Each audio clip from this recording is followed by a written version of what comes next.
望说，讨论上好像还有2个案子长在墙壁上，我们就让这2个案子再做一下补充。刚刚这个方案8有人还在动手脚，画一些绿色的上去，这张是算新的吗？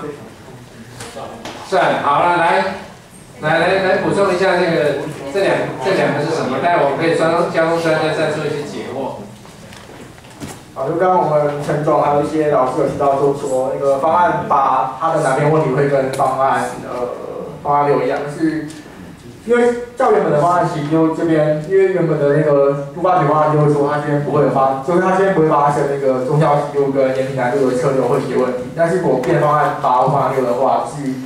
现在那个北门南边这边，他们只要处理中校西路跟延平南路还有关路这个汇路的问题。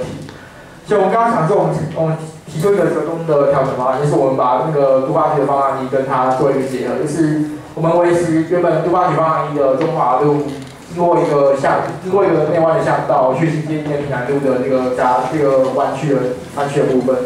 但是因为它这个线型会很靠近，就是中校西路未来的4个线道从西往东的方向，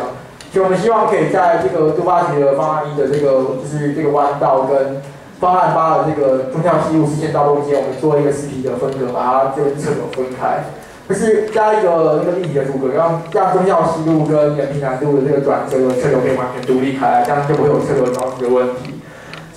就在这样的设计下，我们现在要处理的问题就是说，剩下国外路要转中校西路这一段的它的界边段不足的问题。那我觉得我们可以再想一下，是有没有成了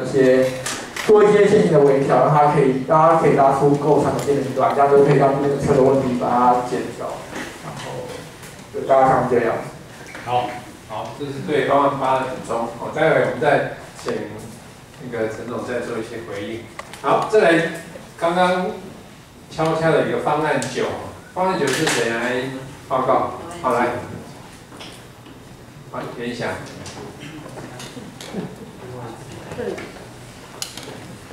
大家好，我今天是以我个人身份不来参加的。我现在已经是就是北艺大文化资产的学生。那我的老师其实是林慧成跟洪雄，大家知道这2位是北部跟中部很有名的泰斗。那我想其实如果是正规的做历史保存来讲的话，每栋建筑物其实都是同等重要，并没有分谁好谁坏。所以其实有个中心思想是，它必须最好是原地保存。那如果要提的话，那也要在有限度的距离内。所以像这几个方案，有些是它可以勉强接受，可是你做历史建筑的保存，其实很重要一点就是有多少次做多少次。那有些未知的就留到以后再来解决。所以其实建筑物很重要，就是我们必须有最基础的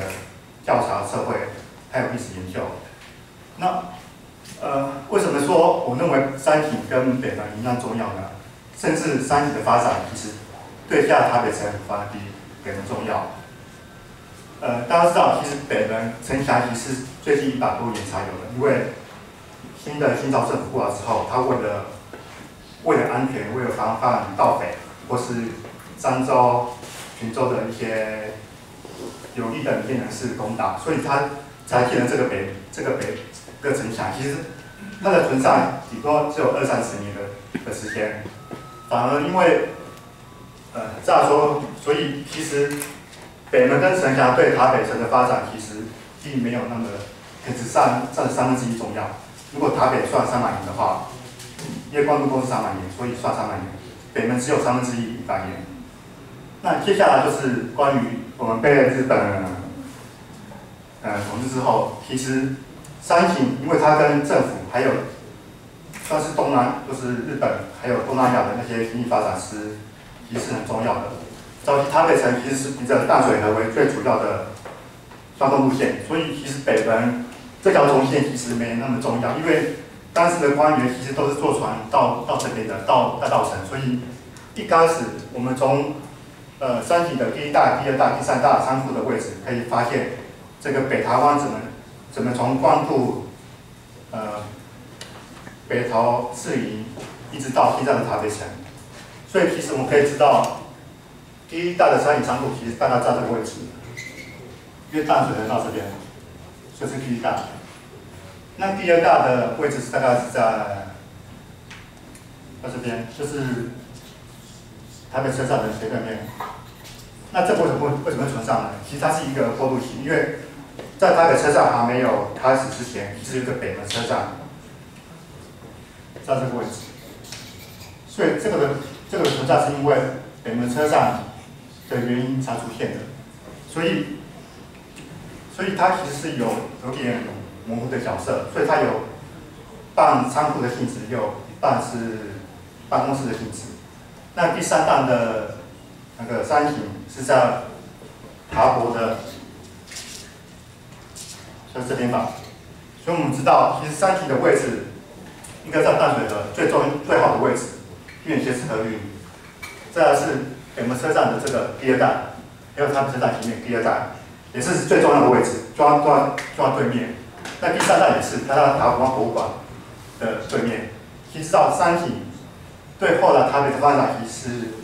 实际的意义其实比北门跟城墙拿的重要。对我而言是这样，就是整个历史的发展。所以我在如果以正统的文化资产保存的，当然情况都不一嘛。所以我提了2个方案。第一个方案就是假设我们到处都没办法缩减，那还是维持原本的30米，但是把北门先把它做小，先不动它。那这个原因是第一个是交通原因嘛，因为会打结。那第二个是因为我们北门的挖掘其实都还没开始进行，那其实还有很多变数，都会影响到后面规划或是设计的结果。而且其实从铁道以西这里到淡水河，其实地面上有很多遗构，就是从不管是清朝或者是荷兰西班牙时期，或者是日治时期，其实这边有一大堆还没有挖掘的东西，其实会更复杂。所以我想把这个问题以后解决，先把刚刚有的测绘调查都理清之后，那先维持原本的交通要求30米，先把北门做小，然后过去。所以它可能是20-30年之内的一个临时方案。那另外一个原因是我希望把所谓的机场捷运跟铁道部前面的广场留大，因为其实这2个未来不管是商业或是开发空间的潜力是最重要的。我觉得这个广场是以后人们会聚集的一个最重要的一个部分。然后从这边一直到台北车站，所以我希望把这个维持一个完整的街廓跟开放空间。所以可能30年、40年之后都是这个路型。那假设我们跟其他，比如说大城市，比如说英国或者是纽约，其实主要的车站附近都不能有私家车或是私人车进去，只能有公共运输工具里面。所以我们就有机会把道路缩减，甚至一半。所以我这个方案是维持南北轴线一样，东西轴线一样，只是把道路缩减，然后有了多的空间给人行，还有树的空间。因为我们都知道现在这边都是没树嘛，一直到中山北路吧都没树，所以以后这边可以变一个很重要的引导，不管是给车给人走。那道路缩减也可以把北门的广场做大，因为它还是有它的历史价值在。那山形这个街廓其实也是可以保留的。所以如果我们要谈面积的话，我觉得这种方案我们不必要为了现在一些交通或是一些因素或政治因素把它打结，其实它可以是50年、60年之后的方案，并不一定要因为 A 跟 B 而先就我们像一个折中，或者是只有可能80%方面的一个方案。那我的想法是这样，谢谢。好，谢谢。